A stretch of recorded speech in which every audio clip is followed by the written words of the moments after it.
aniqlash. Demak, tishni qimirlashni biz yuqorida aytib o'tganimizdek instrument bilan aniqlashimizni aytib o'tdik.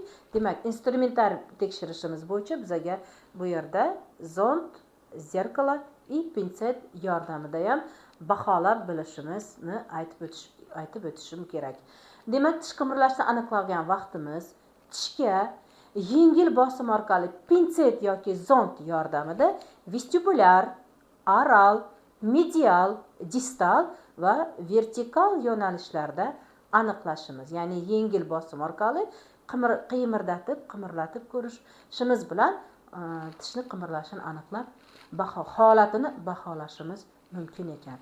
Tishlarni qimirlashni aniqlashimiz, demak, 1, 2, 3, 4 darajada aniqlashimiz. 1-darajada aniqlagan vaqtimiz bir xil yo'nalishda qimirlash, vestibular oral, medial yoki distal. 2-darajada 2 vestibular oral yoki medio distal.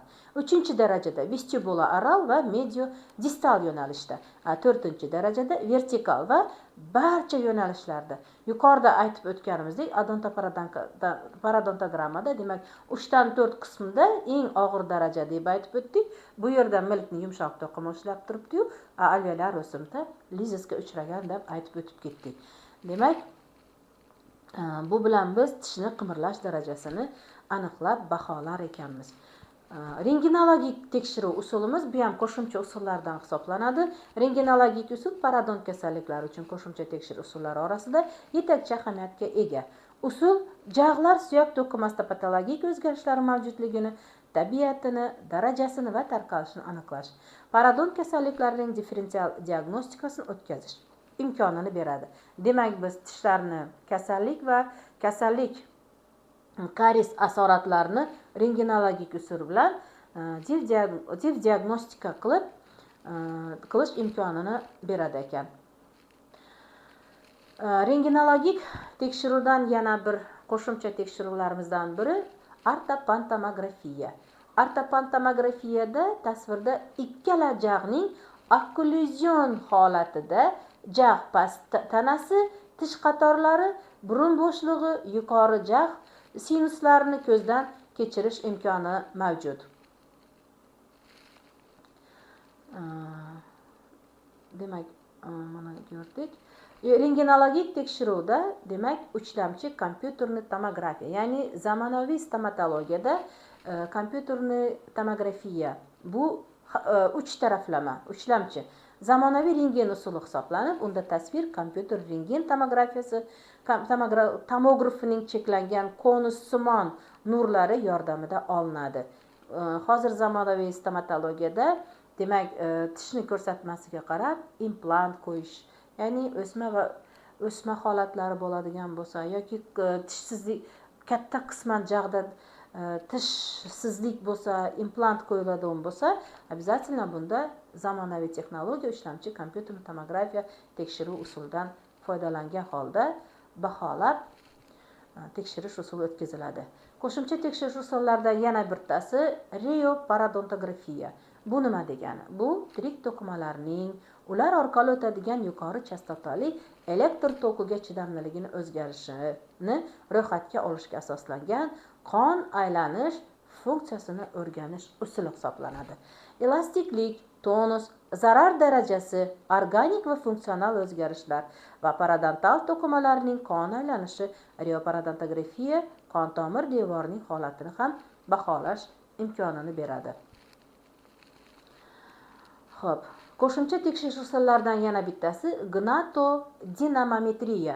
Bu zichlikka bog'liq bo'lgan jag'larning maksimal tarqoq harakati bilan siqilishida tish antagonistlarining bosim kuchini jag' suyaklarining zichligi, elastikligiga bog'liq holda o'lchaydi.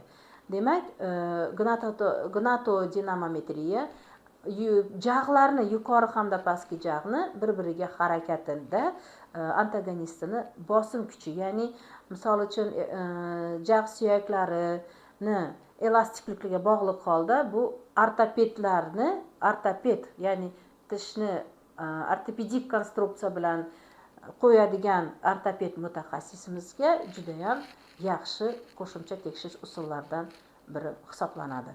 Laborator funksional instrumental tekshirish usullari Bu yerda qo'shimcha tekshirish hisoblanadi. Bu ham ushbu tadqiqotlarning maqsadi tashxisni aniqlashtirish, maqsadli, samarali davolashni asoslash va yangi kasalliklarni oldini olishdan iborat.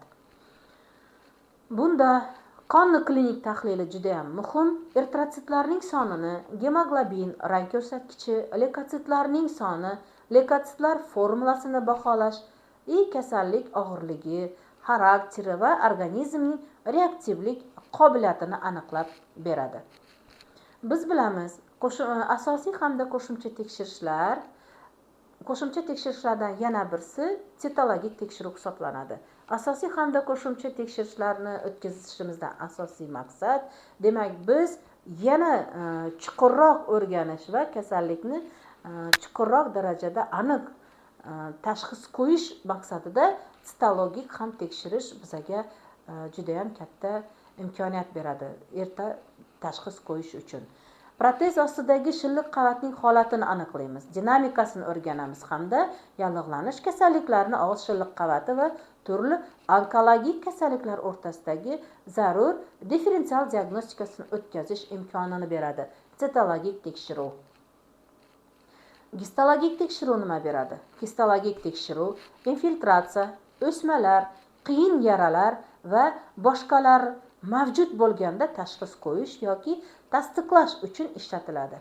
Demak, tekshirish uchun material sog'lom va patologik to'qima o'rtasida chegara hududidan olinishi kerak va buni tashxis qo'yish uchun laboratoriya uzatiladi. Histologik holati tekshirib turib, holatiga qarab erta tashxis qo'yish uchun va aniq обосноваться, ya'ni asos shu kasallikka yoki shu onkologiyami u yerda yoki qandaydir bir kista bo'shliq bormi, bunga aniq bir tekshirish materialidan aniq bir ma'lumot olib asoslangan uchun bizga histologik tekshirish ham xizmat qiladi. So'lak tarkibi. Biz bilamiz, so'lakni tekshirishda og'iz bo'shlig'i suyuqligidagi qancha titikalillar, qancha u yerdagi fermentatsiyalar va qancha u yerdagi elementlarni biz so'lak tarkibini o'rganish orqali chiroyli baholab va erta tashxis qo'yish imkonimiz bo'ladi.